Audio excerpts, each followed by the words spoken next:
Welcome to HealthWise, a program that aims to create more awareness of some of the common illnesses that affect many of us. I'm your host, George Yantha.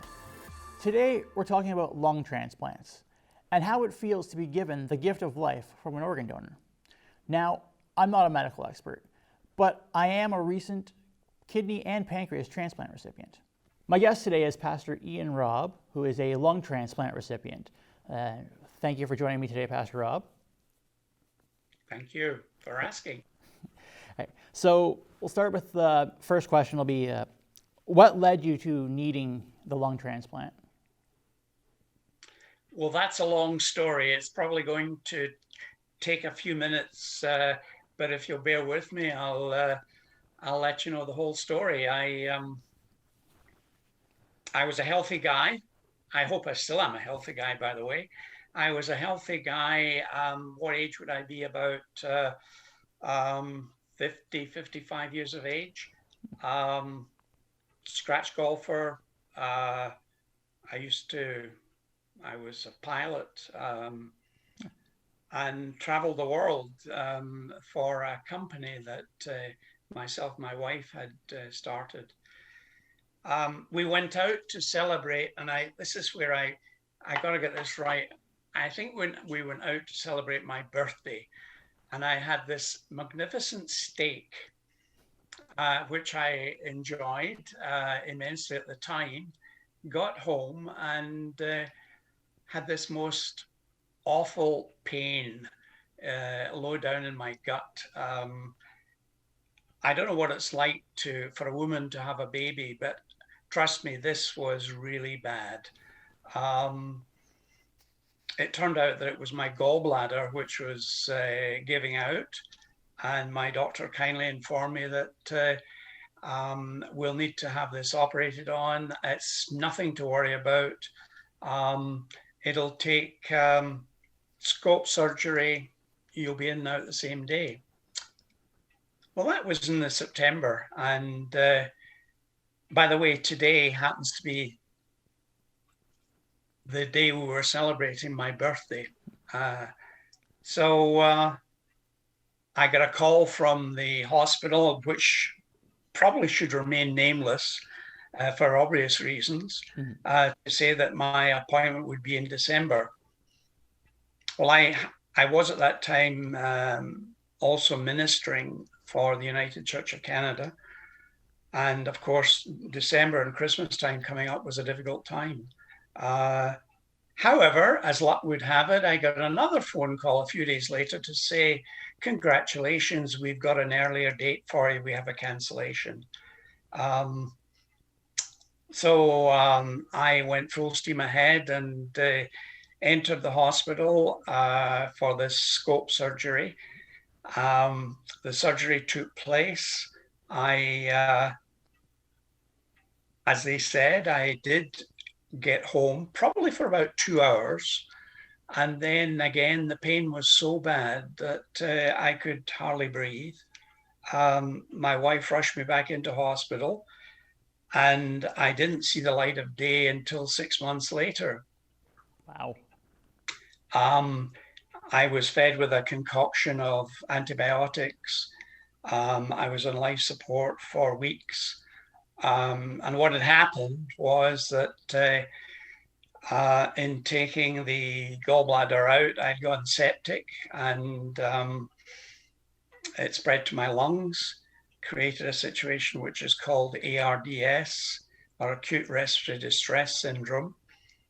And basically it killed my lungs. I was initially intubated, and then a tracheotomy, and I think your viewers can probably see the marks. The hospital was amazing. They were really good and kind. And I got out of hospital, as I say, in May of 2001. Carrying an oxygen bottle, by the way, having a cannula, and in a wheelchair. Which was to be my home for the next 2 years. So the transition from being a perfectly fit and healthy guy, I think I was 230 5 pounds in weight at that time. I came out of hospital 130 pounds weight Ooh. and very fragile. So perhaps that's the lead up to how this all came about. I look at it and I think this was meant to be. And it may seem strange saying that, but my life since then has been sprinkled with blessing. You had talked about, like in our conversations, like at one point you were told about getting your affairs in order beforehand. Oh, yes. Can you tell us a little bit about, like, with that and what you were feeling Uh, going through this at that time, at that particular time in life? Well, at that time in life, we lived in a home in Prince Edward County. It had one, two, three flights of stairs. And as I told you, I was Wheelchair bound breathing by that time. a can of oxygen. I used to have a compactor which provides oxygen and a 50-foot length of tubing, which would just reach the bedroom and the first floor on the first floor. I'd go to bed at night. My wife would turn up the oxygen so that I could climb the stairs, which took me about 5 minutes, two stairs at a time. Fall exhausted into bed, and in the morning I'd come down for the rest of the day. On one of these occasions, believe it or not, there was a fitness regime which was underway in Kingston, and I attended this fitness regime. I was also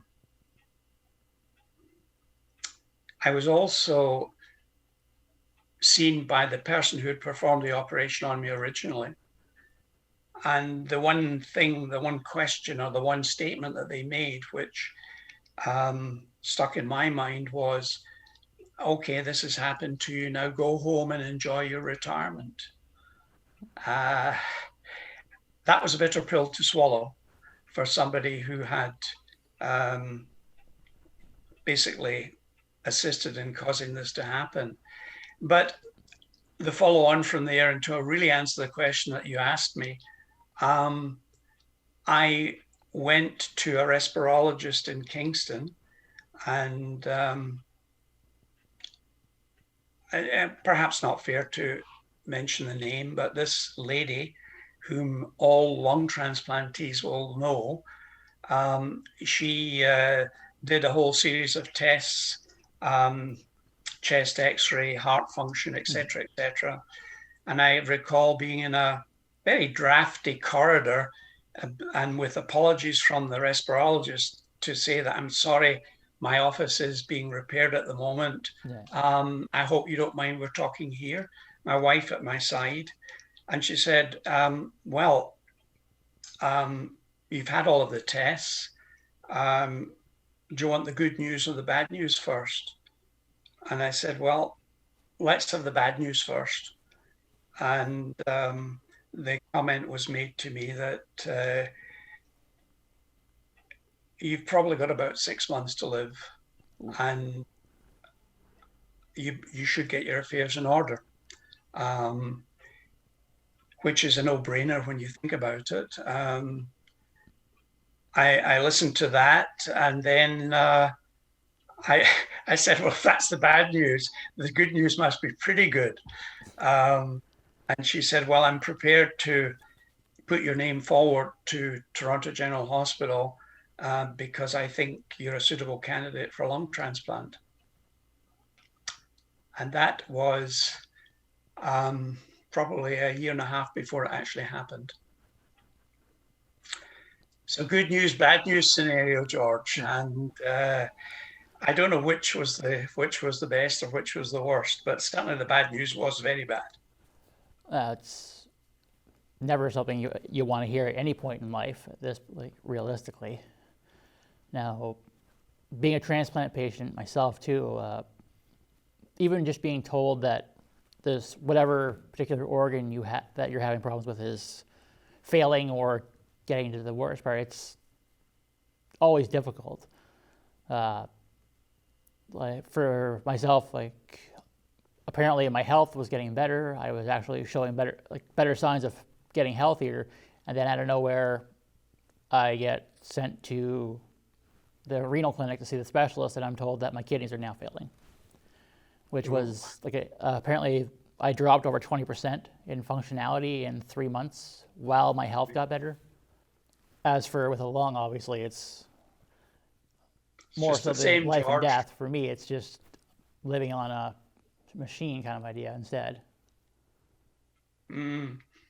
Well, it's one of these things that if you can imagine a car journey from the south end of Prince Edward County to Toronto General, which on a good day would take you about 3 hours, and an oxygen cylinder lasts on a good day 6 hours.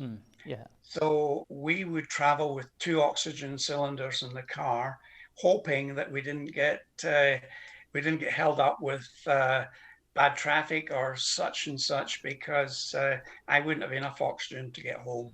Yeah. And that's really what it feels like. So to be able to breathe good, clean, fresh air, to be able to play golf again, which I do, to be able to minister again, which I do. That's why I say it's been a blessing. Life, as you know, has a very strange way of being very real to you after a transplant. Yes. That I can definitely agree with and understand. Every minute of every day of every year is a blessing. And all of my friends in the Transplant Association in Kingston and beyond, those who have had transplants, they feel exactly the same way. I'm in my 18th year of being transplanted, and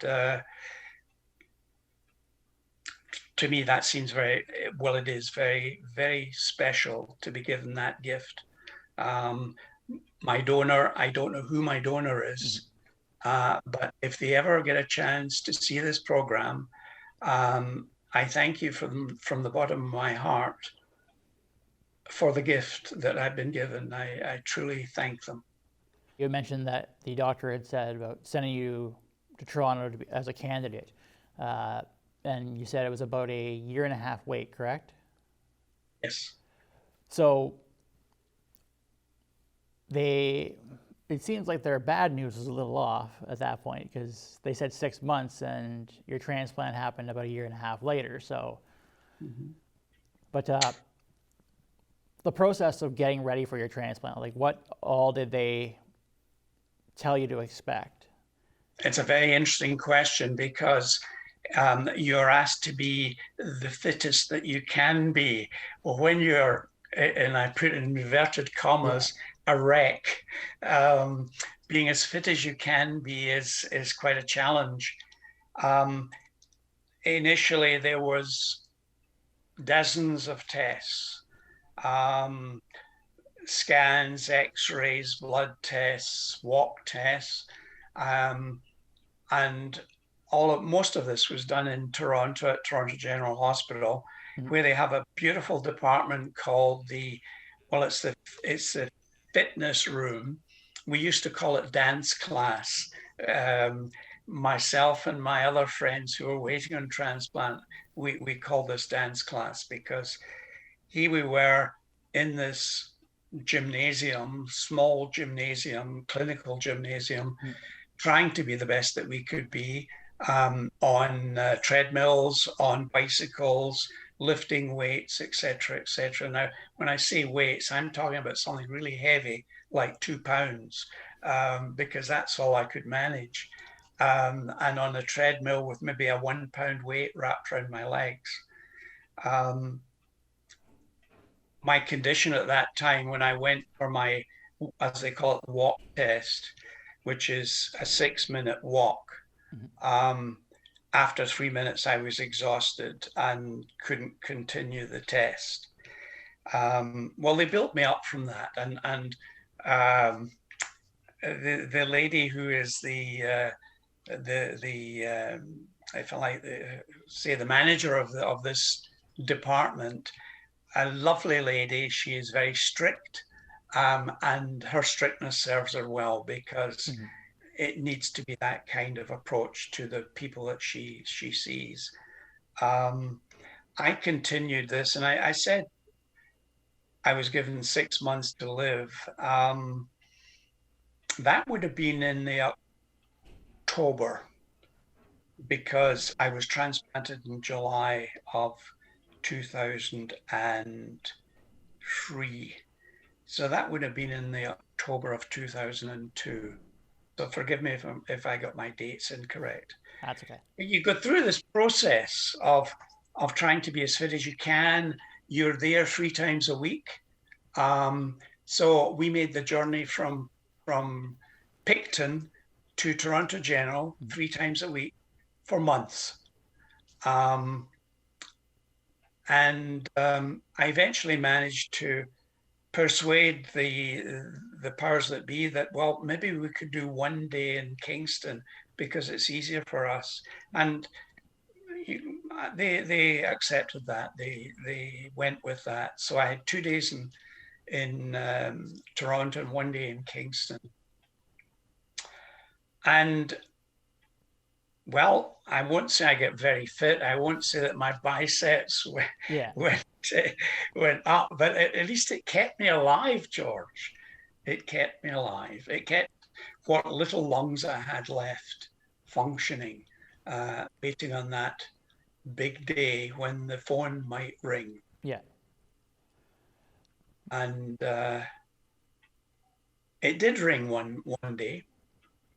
It rang at about 6 o'clock at night. We were having dinner with some friends. The phone rang to say that we've got lungs for you. This was in the June of 2003. We'd like to be here as soon as you can. And my wife, who drove everywhere for us, she made the trip. I better not mention how quickly she did it because the police will be on my top.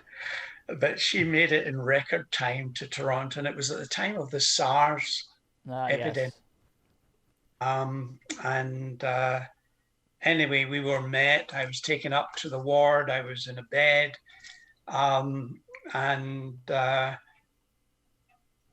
Then the news came, sorry, the lungs are not a match. They're not suitable for you. So we can't transplant you. So we made the way back home with our tail between our legs. C'est la vie. Rather that than, as you can imagine, having something that won't work with you. Mm-hmm. So a month later, we got another call. And that was on, I better not mention the date for privacy reasons, mm-hmm. but it was at the beginning of July in 2003. And this time the nurse who phoned us said, don't rush, take your time, get here, I'll meet you at the door and take you up to the ward, which is exactly what she did. And I was lying in this bed, dare I say, with my wife lying beside me, having her last cuddle, because it could literally. Mm-hmm.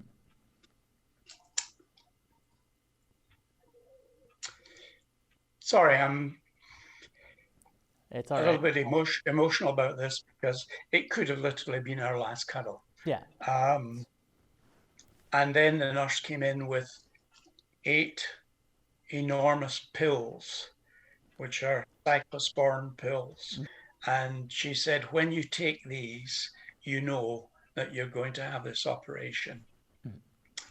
So I swallowed the pills and I was wheeled away about half an hour later. And the rest is the next part of the story because I'm a slow learner. Well, I know for myself, like I went in, I got the call about 11 in the morning, and they said we need you to come in right away, because for me it was this year, and with the current pandemic, I had to go in and have a COVID test done before I was able to even have the actual surgery, which Right. was not fun. But No. I went in, I did all that. I thought it was the next day. It turned out to be like I went in on a I got there Thursday night, and I was in surgery by about 10 a.m. Saturday. Right. I remember waking up later that night and just being sort of out of it, but with it enough to call my fiance to let her know I was doing okay.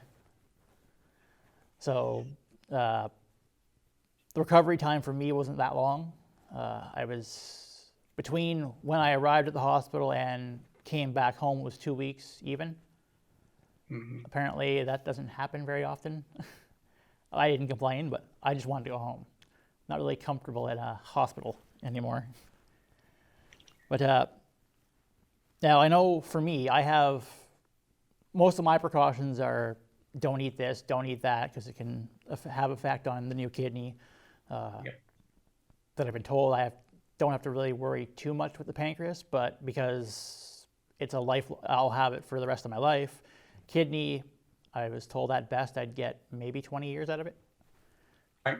provided I stay healthy. So, what type of precautions do they have for you as a lung transplant recipient? Well, if I can address quickly your first statement, I said I was a slow learner. Um, I went into hospital in the beginning of July and I got out in September. Oh, wow. So this one became across this way as well. But I mean, that's just what happened, and that's by the by. Well, recovering from with getting new lungs, that doesn't seem like it'd be a very quick process type of idea. Well, I had a friend who was sitting up in bed the next day eating an egg sandwich after their lung transplant. So that's pretty special. Anyway, foods that I can't touch. Well, obviously, alcohol is pretty well a no-no. I'll have the odd beer or the odd glass of wine, but it will be literally the odd drink. Um, I can't have grapefruit juice. That is an absolute no-no. I get a blood test. Today I was a great birthday because I had my blood test today and then I was at the dentist. So beat that. I get regular blood tests. I do that to check my level of cyclosporin, and also to check a word that you'll recognize, my creatinine, which tells of kidney function. And one of the things that I was told, and I'm sure you were probably told the same thing, was that your lungs are fine, your lungs are wonderful. It's the medication which will eventually give you problems. And I'm very sensitive to extreme sunlight. But again, George, this is not a problem. I mean, I'm here. My wife might think differently at times, but to have to stay out of extreme heat and extreme sunshine, you wear sunscreen as much as you can, and that's not a problem. It's a very small cross to bear when you've been given your life back for the last 17 plus years. How has the transplant changed your life? I'm here. I live. I have the gift, as do yourself. It's made it better in the sense of recognizing that gift is totally awesome. You've heard a lot recently about Black Lives Matter. I would extend that and say all lives matter, whether a person is black, white, yellow, or red, or whatever color. all lives matter. So I'm a very much more thoughtful person. Energy-wise, if it's very hot outside, then walking up hills and stuff like that is difficult. Although I do it not the same way I used to, but it challenges me. Having said that, this afternoon, myself, my wife will go to the park and we'll probably walk about, according to our step program on our phones, 8 to 10,000 steps, which is about 5 kilometers. And when I say walk, we're walking at a reasonable pace. I ride my bike at night. For a few years, I competed in the Canadian Transplant Olympics. That's something that you will hear about, I hope, next year because they postponed it. But I've got medals from the Transplant Olympics, that something that I never thought possible, but competed with people who have had heart, liver, lung, any kind of transplant you can imagine. People who have, can I say, have climbed the second highest mountain in the world with a transplanted heart. That perhaps boggles the mind. Now, I couldn't do that, but the person who does it also runs the mile in the 100 meters in 13 seconds. Wow. So life doesn't end, it begins. It begins again with a new perspective, a perspective of being the best that you can be. I never think about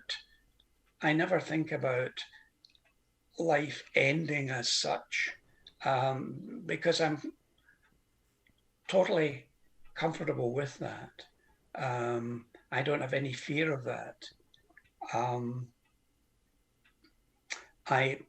I choose through ministry to mentor others who are going through a similar process, because if I say to you that it takes one to know one, if I had mentors who could tell me about lung transplant and how it affected them,